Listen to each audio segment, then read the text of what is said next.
এবার জানাবো খবরের বিস্তারিত, আর আপনাদের সঙ্গে রয়েছে এজি মাহমুদ। জোট নয়, দলীয়ভাবে এবার উপজেলা নির্বাচন করবে আওয়ামী লীগ, এমনটা জানিয়েছেন দলের সাধারণ সম্পাদক ওবায়দুল কাদের। সকালে রাজধানীর ধানমন্ডিতে বিজয় সমাবেশ উপলক্ষে ঢাকা উত্তর আওয়ামী লীগের বর্ধিত সভায় তিনি কথা বলেছেন।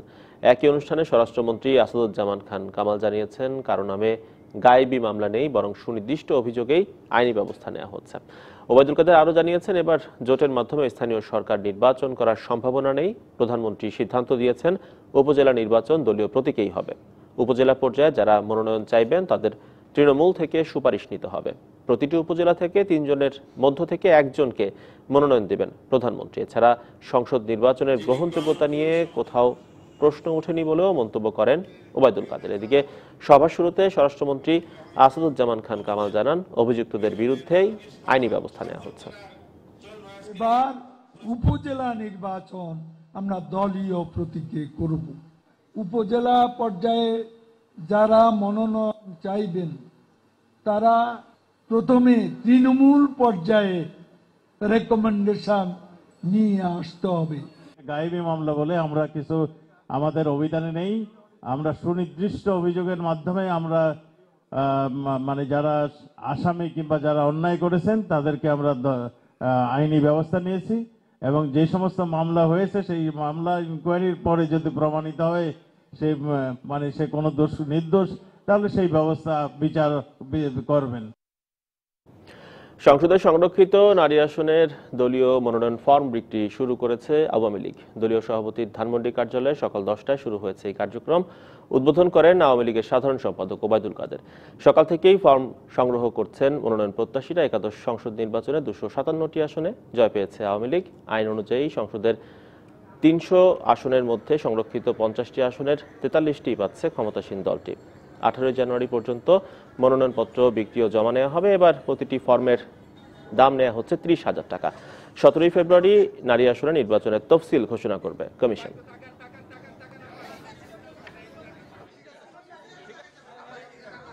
দর্শক, এই মুহূর্তে রাজধানীর ধানমন্ডিতে আওয়ামী লীগ সভাপতির কার্যালয়ে রয়েছেন আমাদের সহকর্মী তাহসিনা জেসি, তিনি সরাসরি যুক্ত হচ্ছেন আমাদের সঙ্গে। জেসি, এখনো পর্যন্ত কতজন মনোনয়নপত্র সংগ্রহ করেছেন, কি তথ্য রয়েছে?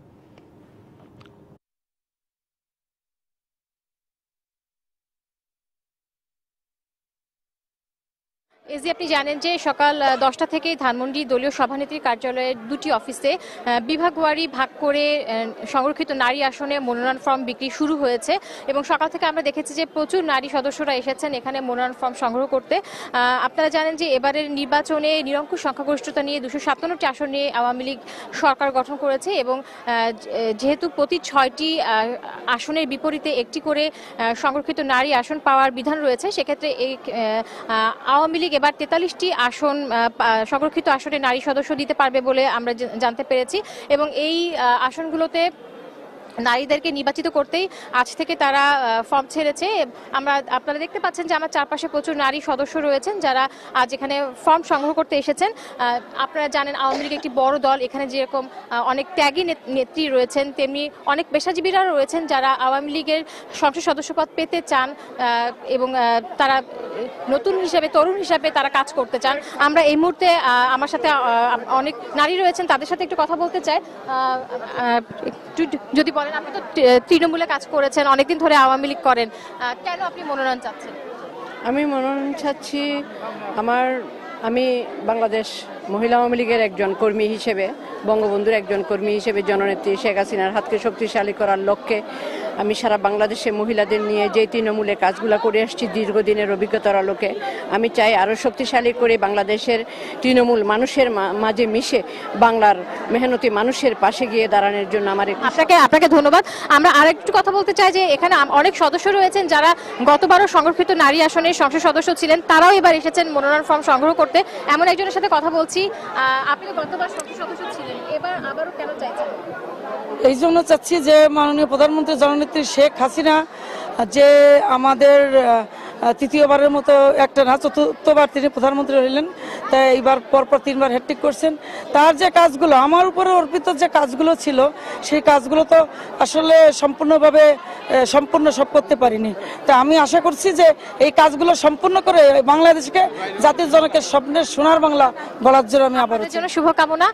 যেমনটি শুনছিলেন এজি, আমার সাথে যে নারীরা রয়েছেন তারা সকলেই চান যে যেহেতু দেশ এগিয়ে যাচ্ছে এবং উন্নয়নের ধারা অব্যাহত রাখার জন্য তারা এই সরকারের সাথে তাদের সংসদে শামিল হতে চান। আপনারা ইতিমধ্যে জেনেছেন যে আজ থেকে যে ফর্ম বিক্রি শুরু হয়েছে তা 18 তারিখ পর্যন্ত চলবে এবং এই সময়ের মধ্যে 18 তারিখ সন্ধ্যা 6টার মধ্যে এই ফর্মগুলো পূরণ করে তাদেরকে জমা দিতে হবে। জেসি, ধন্যবাদ আপনাকে যুক্ত হওয়ার জন্য। দর্শক, রাজধানী ধানমন্ডি থেকে যুক্ত হয়েছিলেন সহকর্মী তাহসিনা জেসি। চলে যাচ্ছি পরের খবরে। রাজধানী ধানমন্ডি 32 নম্বরে জাতির জনক বঙ্গবন্ধু শেখ মুজিবুর রহমানের প্রতিকৃতিতে শ্রদ্ধা জানিয়েছেন নতুন নিয়োগ পাওয়া প্রধানমন্ত্রীর 5 জন উপদেষ্টা। পরে প্রধানমন্ত্রীর রাজনৈতিক উপদেষ্টা এইচ.টি. ইমাম সাংবাদিকদের বলেন, সুশাসন নিশ্চিত ও ইশতেহার বাস্তবায়ন করাই তাদের বড় চ্যালেঞ্জ। প্রবৃদ্ধির হার 10% কাছাকাছি নেওয়ার পাশাপাশি প্রকল্পগুলো দ্রুত বাস্তবায়নে কাজ করবেন তারা। দুর্নীতি দমন, জঙ্গিবাদ নির্মূল ও মাদককে দূরে রাখতে পারলেই দেশ অনেক দূরে এগিয়ে যাবে বলেও আশা প্রকাশ করেছেন তিনি। বাস্তবতা মেনে নিয়ে সকলকে সহযোগিতার আহ্বান জানিয়েছেন নতুন উপদেষ্টারা। একাদশ জাতীয় সংসদ নির্বাচন অংশগ্রহণমূলক হলেও প্রতিদ্বন্দ্বিতাপূর্ণ হয়নি। রাজধানীর ধানমন্ডিতে মাইডাস সেন্টারে নির্বাচনী প্রতিবেদনে এমন মন্তব্য করেছে ট্রান্সপারেন্সি ইন্টারন্যাশনাল বাংলাদেশ টিআইবি। প্রতিবেদনে আরও বলা হয়েছে, একাদশ সংসদ নির্বাচনে গুরুত্বপূর্ণ অনেক ক্ষেত্রে কমিশন যথাযথ ভূমিকা পালন করেনি। সব দলকে সভা সমাবেশের সমান সুযোগ বা লেভেল প্লেইং ফিল্ড নিশ্চিত ব্যর্থ হয়েছে এই সংস্থাটি। নির্বাচনী আচরণবিধি লঙ্ঘনের জন্য ক্ষমতাসীন দলের নেতাকর্মীদের বিরুদ্ধে কোনো ব্যবস্থা নেয়নি কমিশন। এছাড়া ক্ষমতাসীন দলের কিছু কার্যক্রম নির্বাচনকে প্রভাবিত করেছে বলেও মন্তব্য করা হয়েছে টিআইবির এই প্রতিবেদনে। অংশগ্রহণমূলক নির্বাচন হয়েছে এই অর্থে যে সব রাজনৈতিক দল নির্বাচনে অংশগ্রহণ করেছেন, তবে এটিকে আংশিক অংশগ্রহণমূলক বলা যেতে পারে। তার কারণ হচ্ছে যে প্রার্থিতা ছিল দলের, সবগুলো দলের, কিন্তু সবগুলো দলের সমান প্রচারণা ছিল না। বিশেষ করে ভোটারদেরও সমান, তাদের অধিকার অনুযায়ী, তাদের প্রত্যাশা অনুযায়ী ভোট দেওয়ার মতো সমান সুযোগ ছিল না। সমান প্রতিযোগিতার ক্ষেত্র নিশ্চিত করার ক্ষেত্রে নির্বাচন কমিশন যথাযথ ভূমিকা পালন করতে পারেনি। একাদশ জাতীয় সংসদ নির্বাচনে ভোট কারচুপির জন্য সরকারকে জাতির কাছে ক্ষমা চাইতে হবে বলে মন্তব্য করেছেন বিএনপির মহাসচিব মির্জা ফখরুল ইসলাম আলমগীর। দুপুরে ঢাকা মেডিকেল কলেজ হাসপাতালে ছাত্র দলের আহত এক নেতাকে দেখতে গিয়ে তিনি এমন মন্তব্য করেছেন। জাতির সঙ্গে যে ভয়াবহ একটা মিথ্যাচার তারা করেছেন, সেই মিথ্যাচারের জন্য প্রতারণা করেছেন, জাতিকে বঞ্চিত করেছেন, এইটা যেন তারা স্টেডিয়ামে গিয়ে মাপ চান, তারপর অন্যান্য জাতি দল মত সকলের সঙ্গে আলোচনা করার একটা পথ তৈরি হবে। ঘুরে দাঁড়াতে হলে বিএনপির সব কমিটি ভেঙে দিয়ে নতুনভাবে সাজানোর পরামর্শ দিয়েছেন দলটির বেশ কয়েকজন কেন্দ্রীয় নেতা। পাশাপাশি স্থায়ী কমিটির সব সদস্যকে ব্যর্থতার দায় মাথায় নিয়ে পদত্যাগ করা উচিত বলেও মনে করছেন তারা। 30শে ডিসেম্বরের নির্বাচন নিয়ে চুলচেরা বিশ্লেষণ চলছে বিএনপিতে। শুধু নির্বাচন নয়, গেল এক দশকে বিএনপির কর্মকাণ্ড নিয়েই দলের ভেতর তুমুল আলোচনা। কেন্দ্রীয় নেতারা বলছেন, শুধু বিএনপির নির্বাহী কমিটি নয়, ছাত্রদল, যুবদল সহ কোন সহযোগী ও অঙ্গ সংগঠনের কমিটি কার্যকর নয়। তারপর নির্বাহী কমিটির সদস্য আছে 500 এর মতো, আমরা কত কোন দলে কোথাও এত নির্বাহী কমিটির সদস্য আছে আমার জানা নাই।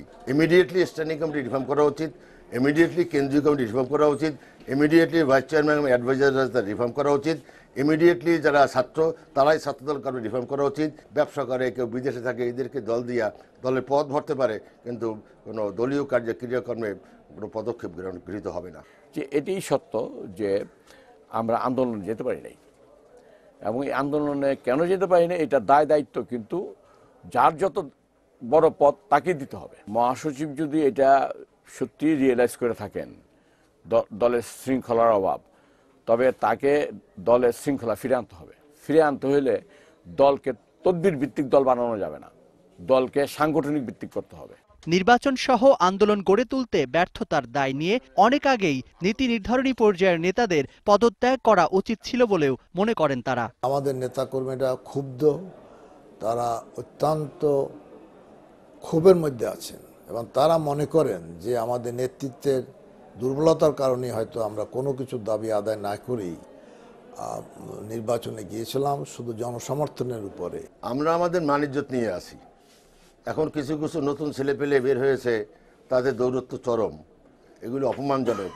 দলে রেডিক্যাল রিফর্ম দরকার, চেঞ্জ, সকলে চেঞ্জ চায়। 5 বছর 10 বছর ধরে একটা পোস্ট দখল করে আছে, হোয়ার ইনঅ্যাক্টিভ। সে তো সশরীরে ভলান্টারিলি বা স্বেচ্ছায় তার পদত্যাগ করে যোগ্য ব্যক্তিকে তার স্থানে নেওয়া উচিত। আমাদের দলে এইটা নাই, কেউ পদত্যাগ করে না। একটা পদ পেয়েছে মনে করেন বাবার সম্পত্তি, কাজও করবে না, পদটা ধরে রাখবে আর হি হি করে হাসবে। যদি কোনো দলের নেতৃবর্গ কোনো রাজনৈতিক যুদ্ধে পরাজিত হয়, তাহলে সেই নেতৃত্বে তারা নিজেরাই পদত্যাগ করে সরে দাঁড়ায়। আমাদের এই কালচারটা এখানে হয় নাই। They are shameless. যারা দায়িত্বে ছিল তারা সঠিক দায়িত্ব পালন করতে পারেনি, out of shame they should resign. দলের নেতাকর্মীর হতাশা দূর করতে তৃণমূল থেকে সব স্তরেই সক্রিয়দের নেতৃত্বে আনা উচিত বলে মত তাদের। ভোটের মাধ্যমে যদি ইউনিয়ন থেকে ওয়ার্ড, ইউনিয়ন, থানা, পৌরসভা যদি নির্বাচিত হয়, তো সেখানে প্রকৃত নেতৃত্ব বাড়ি আসবে। কিন্তু আমাদের দুর্ভাগ্য হলো এই সবগুলি কমিটি ঢাকা থেকে করে দেওয়া হয় পকেট কমিটি, তদবির ভিত্তিক কমিটি। এই তদবির ভিত্তিকের পরিবর্তে আমরা সাংগঠনিক কমিটি চাই। জনগণকে সম্পৃক্ত করতে হলে বর্তমান বিএনপি যে নেতৃত্ব রয়েছে, সেই নেতৃত্বকে পুনর্গঠন করতে হবে। সঠিক ব্যক্তিকে সঠিক স্থানে যদি দেওয়া হয়, সেক্ষেত্রে আমাদের নিশ্চয়ই আমাদের জনসমর্থন নেওয়া, আমাদের মাঠে নামার সুযোগ আসতে পারে। জাকারি আহমেদ, ডিবিসি নিউজ, ঢাকা। পোশাক শ্রমিকদের বেতন বাড়লেও আগের চেয়ে কমে গেছে বৃদ্ধির হার। বিগত 3টি মজুরি কাঠামো বিশ্লেষণ করে এমন তথ্যই পাওয়া গেছে। আর তা মেনে নিলেও সংশোধিত মজুরি কাঠামোতে সন্তুষ্ট নন শ্রমিকরা। তবে বিজিএমইএ বলছে পোশাক খাতের বর্তমান সক্ষমতায় সর্বোচ্চ বেতন বাড়িয়েছেন মালিকরা। আগামীতে অস্থিতিশীলতা এড়াতে শুধুমাত্র সর্বনিম্ন গ্রেডের ন্যূনতম মজুরি নির্ধারণের দাবি জানিয়েছেন তারা।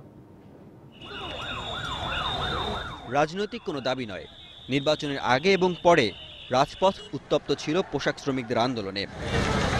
দাবি ছিল কাঠামো সংশোধন করে মূল মজুরি বৃদ্ধির। সে দাবি পূরণ হয় গেল রবিবার। নভেম্বরে জারি করা মজুরি কাঠামোর সঙ্গে সমন্বয় করে 6টি গ্রেডেরই বেতন বাড়ানো হয়। কিন্তু গত 3টি মজুরি কাঠামো বিশ্লেষণ করে দেখা যায়, সপ্তম গ্রেডে 2013 সালে 50% মূল মজুরি বাড়লেও এবার তা নেমে এসেছে 37%। পঞ্চম গ্রেড বাদে সবগুলোতেই কমেছে মজুরি বৃদ্ধির হার। একটা গেজেট যখন কমপ্লিট হয়ে যায়, 1 বছর পার করে একটা জিনিস কমপ্লিট করার পরে কমপ্লিট একটা স্ট্রাকচারকে সম্পূর্ণভাবে পরিবর্তন কইরা সেই জায়গায় নতুন আর একটা স্ট্রাকচার নিয়ে আসা, এটাই কিন্তু দুরূহ কাজ। এবং সেখানে হওয়ার ক্ষেত্রে আমাদের প্রত্যাশাগুলো 100% পূরণ হয় নাই। রানা প্লাজা ধস, কারখানা সংস্কার আর বিশ্ববাজারে পোশাকের দাম কমে যাওয়া, সব মিলে কঠিন সময় পার করছে দেশের পোশাক খাত। এমন সময়েও মজুরি বৃদ্ধি করে মালিকরা বাড়তি চাপ নিয়েছেন। তারপরও শ্রমিকদের আন্দোলন ক্ষতি আরো বাড়িয়ে দিয়েছে। 3 নম্বর গ্রেডের যে অপারেটর, তারা স্কিল্ড অপারেটর, সবচেয়ে উপরের লেভেলের, এবং তাদের যে বেতনটা নির্ধারিত হয় সেটা কিন্তু ফ্যাক্টরি লেভেলে আলাপ আলোচনার ভিত্তিতেই বেতন নির্ধারিত হয়। তাদেরকে কিন্তু গেজেট দেখে এই বেতন নির্ধারিত হয় না। আমি মনে করি যে আমাদের এখন সময় আসছে শুধুমাত্র সর্বনিম্ন পর্যায়ে যে বেতনটা আছে সেটাই আমরা ঠিক করে দিব। বাকি বেতনটা ফ্যাক্টরি লেভেলে তারা আলাপ আলোচনার ভিত্তিতে নিজ নিজ স্কিলের উপরে ডিপেন্ড করে তারপরে বেতন হওয়া উচিত, পৃথিবীর অন্য জায়গায় যেটা হয়। নতুন কাঠামোর বেতন কার্যকর হবে ডিসেম্বর থেকেই। আর আগেই যারা বেতন পেয়েছেন তাদেরকে জানুয়ারির বেতনের সাথে বাড়তি টাকা দেওয়া হবে। Arif Rahman, DBC news, Dhaka. এদিকে দ্বিতীয় দিনে কাজে ফিরেছেন সাভার, আশুলিয়া ও গাজীপুরের পোশাক শ্রমিকরা। প্রথম দিনের তুলনায় বেড়েছে শ্রমিকদের উপস্থিতিও। সকাল থেকে কারখানাগুলোতে কাজে ফিরতে শুরু করেন শ্রমিকরা। প্রধানমন্ত্রীর নির্দেশে রোববার মজুরি সমন্বয়ের পর গতকালই কাজে যোগ দেন আন্দোলনরত বেশিরভাগ শ্রমিক। তবে আন্দোলনকে কেন্দ্র করে বন্ধ হওয়া কারখানাগুলো শিগগিরই খুলে দেওয়া হবে বলে জানা গেছে। আর অপ্রীতিকর ঘটনা এড়াতে নজরদারি বাড়ানোর পাশাপাশি কারখানার সামনে মোতায়েন করা হয়েছে অতিরিক্ত পুলিশ। রাজধানীর সড়ক ব্যবস্থায় শৃঙ্খলা ফেরাতে আজ থেকে শুরু হয়েছে ট্রাফিক পক্ষ। 0 পয়েন্টে দুপুরে কার্যক্রমের উদ্বোধন করেন স্বরাষ্ট্রমন্ত্রী আসাদুজ্জামান খান কামাল। সচেতনতা বাড়াতে ট্রাফিক গাইড বুক প্রচার ও টার্মিনালে সভা, লিফলেট, পোস্টার ও ভিডিওর মাধ্যমে আইন সম্পর্কে ধারণা দেওয়া হবে। এছাড়া পথচারীদের ফুটওভার ব্রিজ, আন্ডারপাস ও জেব্রা ক্রসিং দিয়ে রাস্তা পারাপারে উদ্বুদ্ধ করা হবে। ডিএমপির এই কর্মসূচিতে ট্রাফিক পুলিশকে সহযোগিতা করবে red crescent, rover scouts, BNCC ও গার্ল গাইডসের সদস্যরা।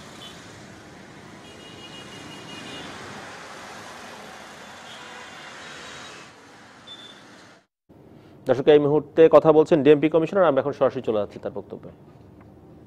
শ্রদ্ধাশীল হন, আমাদেরকে সহযোগিতা করেন। ইনশাআল্লাহ আপনাদের সহযোগিতা পেলে আমরা আমাদের সম্মানিত নগরবাসীদের এই ট্রাফিক ব্যবস্থা একটি সহনশীল পর্যায়ে আমরা নিয়ে যেতে পারব। আমাদের মাননীয় মন্ত্রী মহোদয় তার এই ব্যস্ততম শিডিউলের মাঝেও সারাক্ষণ আমাদেরকে তাগিদ দিয়ে থাকেন, নির্দেশনা দিয়ে থাকেন, পরামর্শ দিয়ে থাকেন। কারণ তিনি শুধু গণপ্রজাতন্ত্রী বাংলাদেশ সরকারের স্বরাষ্ট্র মন্ত্রী নন, তিনি এই মহানগরীর সম্মানিত একজন সংসদ সদস্য। সুতরাং স্যারের দায়িত্বভারও বেশি এবং উনি এই নগরীর বাসীদের প্রতি সম্পূর্ণ খেয়াল রাখেন এবং সবসময়ের জন্য আমাদেরকে পরামর্শ দিয়ে থাকেন, চাপ দিয়ে থাকেন। স্যারের নির্দেশনা নিয়ে আমরাও আমাদের কর্মঘণ্টার বাইরে রাত দিন ঝড় বৃষ্টি উপেক্ষা করে আমরা আমাদের কাজ করে যাচ্ছি। তা অবশ্য এই আমাদের লক্ষ্যকে অর্জন করতে হলে সবার আগে আমি বলবো যে আমাদের শত সমস্যা ধীরে ধীরে সমাধান হবে। ইতিমধ্যে অনেক সমাধান হয়েছে, দেশ উন্নয়নের মহাসড়কে চলে গিয়েছে এবং এই উন্নয়নকে ধরে রাখতে হলে, অর্থনৈতিক প্রবৃদ্ধিকে ধরে রাখতে হলে আমাদের সড়কের শৃঙ্খলা অবশ্যই ফিরিয়ে আনতে হবে। আমরা এই পক্ষ উদযাপন করে শেষ করব না। মাননীয় মন্ত্রী মহোদয়ের পরামর্শে এবং মাননীয় মন্ত্রী মহোদয়ের তত্ত্বাবধানে আমরা বছর ব্যাপী এই সম্মানিত নগরবাসীকে যাতে যানজটের শিকার না হতে হয়, সহনশীল অবস্থা থাকে, এই প্রক্রিয়া আমাদের অব্যাহত থাকবে। এবং আমরা এর পরপরই আমরা শুরু করব ফুটপাত মুক্ত করা।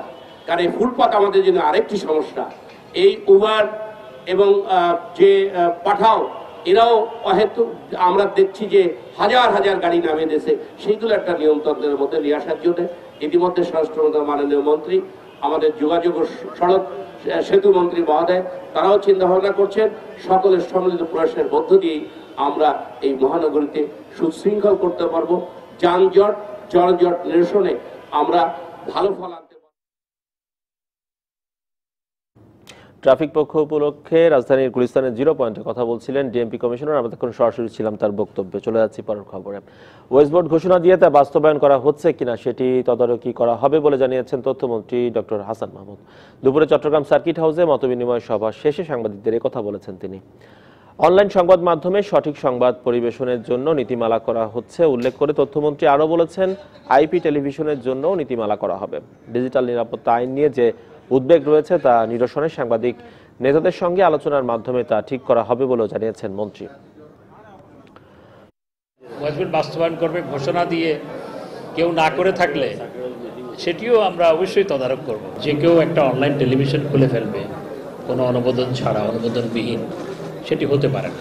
আইপিটিভি এখন এটা বাস্তবতা, পৃথিবীর বাস্তবতা, কিন্তু এটিকেও আমরা একটা নিয়ম নীতির মধ্যে আনার জন্য কার্যক্রম শুরু করেছি। অষ্টম শ্রেণী পর্যন্ত প্রাথমিকের কলেবর বাড়াতে 2 মন্ত্রণালয়ের সঙ্গে আলোচনা করা হবে বলে জানিয়েছেন প্রাথমিক ও গণশিক্ষা প্রতিমন্ত্রী জাকির হোসেন। দুপুরে সচিবালয়ে ঢাকার 4টি উপজেলার প্রাথমিক শিক্ষকদের সঙ্গে ভিডিও কনফারেন্সিং এর মাধ্যমে একমত বিনিময়ের সময় এমন কথা বলেছেন তিনি। তিনি আরও বলেছেন, কিন্ডারগার্টেনকে নীতিমালার মধ্যে আনার চেষ্টা চলছে। আমাদের এটা তো 2টি মন্ত্রণালয়ের বিষয় এর ভিতরে আছে। আমরা এই জিনিসটা আলোচনার সাপেক্ষে হয়তো আগামীতে করব বলে আশা রাখছি। আমরা চাচ্ছি যে মানসম্মত প্রাথমিক শিক্ষা ব্যবস্থা চালু করলে ওই কেজির ওই বইয়ের ভারও কমবে, অনেক কিছু এখানে কমে আসবে। রাজবাড়ীর পাংশা উপজেলা পরিষদ চেয়ারম্যানের বিরুদ্ধে সরকারি জমি দখল করে মার্কেট নির্মাণ, অর্থ আত্মসাৎ ও এডিবির প্রকল্পে দুর্নীতির অভিযোগ উঠেছে। তার বিরুদ্ধে এসব অভিযোগ খতিয়ে দেখতে তদন্তে নেমেছে প্রশাসন। পাংশা উপজেলা পরিষদের নামে অধিগ্রহণ করা সরকারি জমি দখল করে মার্কেট নির্মাণ করছেন বর্তমান চেয়ারম্যান ফরিদ হাসান উদুদ, এমন অভিযোগ উঠেছে। এরই মধ্যে সেখানে গড়ে উঠেছে 150 দোকান। বর্তমান চেয়ারম্যানের বিরুদ্ধে এমন অভিযোগ করেছেন একই পরিষদের ভাইস চেয়ারম্যান হেনা মুন্সি। বিভাগীয় কমিশনার মহোদয় তদন্তে এসেছিলেন আমাদের উপজেলা পরিষদে। আমি আমার যথাযথ যৌক্তিক কাগজপত্র উপস্থাপন করেছি। এছাড়াও তার বিরুদ্ধে এলডিপি প্রকল্পে দুর্নীতি সহ মোটা অঙ্কের টাকা হাতিয়ে নেওয়ার অভিযোগ করেছেন বেশ কয়েকজন ভুক্তভোগী। উপজেলা পরিষদের প্রপার্টি ওনারা নিজেদেরকে মনে করে বিক্রি করে এই 2 কোটি টাকার অধিক আত্মসাৎ করেছে। গড়টা নেছে বা কিভাবে নেছে তাও আমরা জানি না। তার ক্ষমতার দাপটের কারণে সে বাধা মানেন নাই। গেল বছরের মার্চে উপজেলা পরিষদের ভাইস চেয়ারম্যান বর্তমান চেয়ারম্যানের বিরুদ্ধে অভিযোগ করলে শুরু হয় তদন্ত। দ্রুতই তদন্ত প্রতিবেদন দাখিল করা হবে বলছেন তদন্ত কর্মকর্তা। উপজেলা নির্বাহী কর্মকর্তা, সংশ্লিষ্ট সমাজসেবা কর্মকর্তা, এদেরকেও আমরা শুনেছি, আমাদের নথিপত্র দেখেছি, আমরা এগুলো নিয়ে যাচ্ছি, পর্যালোচনা করে আমরা যথাসময়ে প্রতিবেদন দিয়ে দেবো। অন্যদিকে তার বিরুদ্ধে আনা অভিযোগ অস্বীকার করেছেন অভিযুক্ত চেয়ারম্যান। রেজুলেশনে ঢোকানো আছে যে উন্নয়ন কাজ করতে হবে, সেই রেজুলেশন করে আমরা তখন একটা তাৎক্ষণিক একটা কাজ করার একটা ব্যবস্থা নিচ্ছি, এছাড়া অন্য কিছু। এরই মধ্যে সরকারি ওই জমিতে স্থাপনা তৈরির কাজ বন্ধ করে দিয়েছে উপজেলা প্রশাসন। 1984 সালে পাংশা উপজেলা পরিষদের নিজস্ব ভবন ও অন্যান্য দাপ্তরিক ভবন তৈরির জমিটি উপজেলা পরিষদের নামে সরকার অধিগ্রহণ করে। DBC news desk. Sanjay stainless steel ইন্ডাস্ট্রির সৌজন্যে ডিবিসি সংবাদে আলোচনা দেখবেন। ব্রেক্সিট ইস্যুতে ব্রিটিশ পার্লামেন্টে চূড়ান্ত ভোট আজ। চুক্তির পক্ষে থাকার আহ্বান প্রধানমন্ত্রী টেরিজা মের।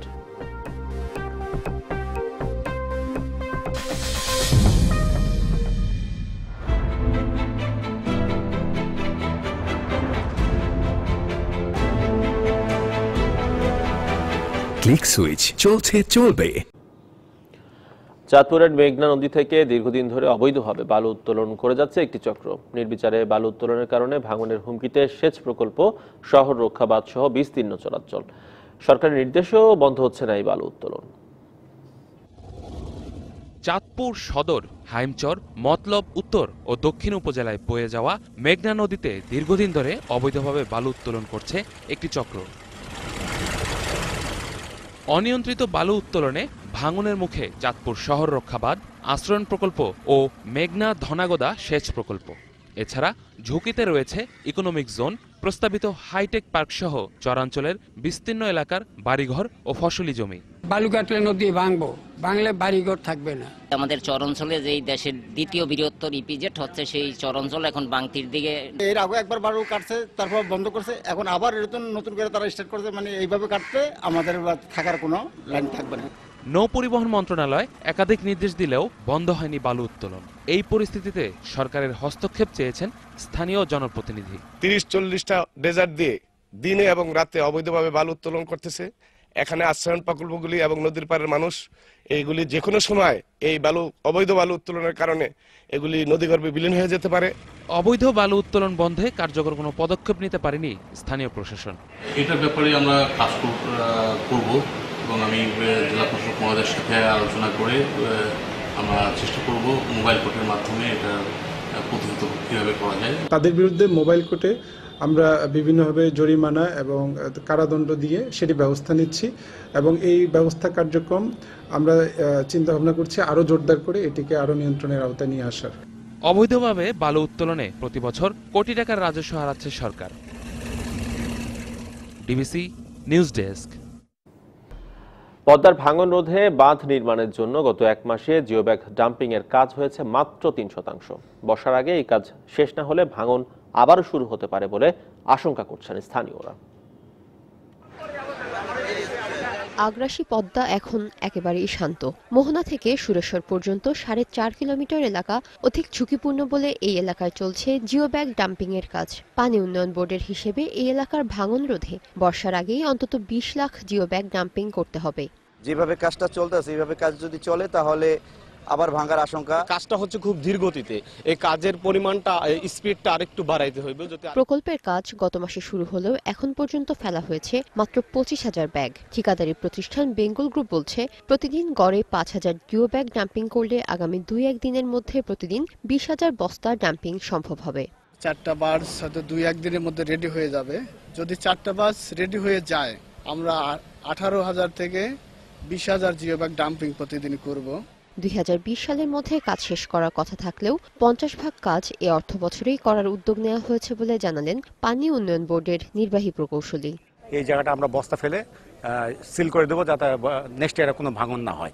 আর পাশাপাশি আমাদের ব্লক তৈরি কাজ, ড্রেজিং কাজ সবই চলমান থাকবে। পানি সম্পদ মন্ত্রণালয়ের উপমন্ত্রী জানান নড়িয়ার 1 ইঞ্চি জমিও যেন নদীগর্ভে বিলীন না হয় সে চেষ্টা করা হচ্ছে।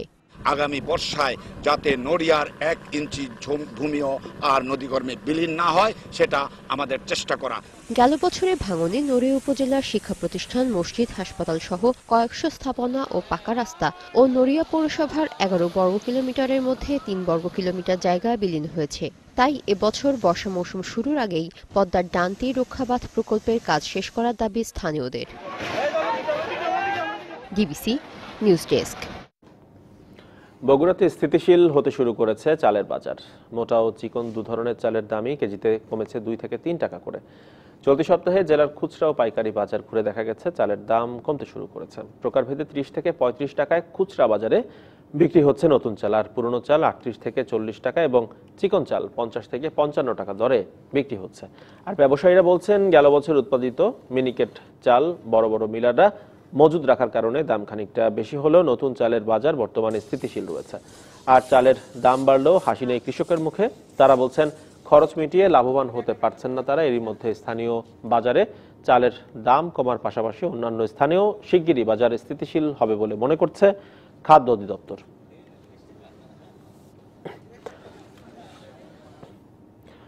চলচ্চিত্র পরিচালক সমিতির নির্বাচনকে কেন্দ্র করে এফডিসি প্রাঙ্গণ এখন শিল্পী কলাকুশলীদের পদচারণায় মুখরিত। নানা সমস্যা ও প্রতিবন্ধকতার কারণে অনেকটাই বিরানভূমি হয়ে উঠেছিল এই প্রাঙ্গণ। আগামী 25শে জানুয়ারি অনুষ্ঠিতব্য এই নির্বাচনে 2 বছরের জন্য নির্বাচিত হবেন পরিচালক সমিতির নতুন নেতৃত্ব। এবারের নির্বাচনে গুলজার খোকন পরিষদ ও বাদল বজলু পরিষদের 41 জন প্রার্থী 19টি পদের জন্য প্রতিদ্বন্দ্বিতা করবেন। এর মধ্যে সভাপতি পদে লড়ছেন মুশফিক রহমান গুলজার ও বাদল খন্দকার।